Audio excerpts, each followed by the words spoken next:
Millionaire na ako nun bro, pero wala akong pake.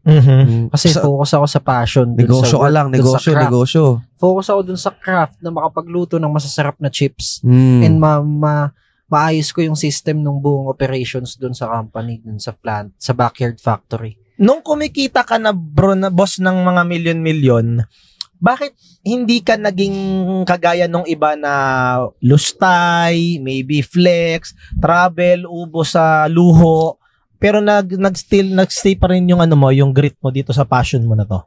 Sabi daw 100% ng perang nakuha sa business balik Yun lang sabi, nakikinig nga kasi ako bro balik. Yun lang naman pala yun makikinig ka lang talaga. Tiisin mo lahat. Tiis ka ngayon. Correct. Kasi as long as nagtitiis ka ngayon, maduduluhan mo yung mga yan. Yes, Panis sa duluhan yan. Correct. So yun yung nasa isip ko noon. Hindi ako bumili ng kahit binalik ko sa negosyo. Imagine nag-start yung boom, 'di ba? December 2021, January nag-hire ako 100.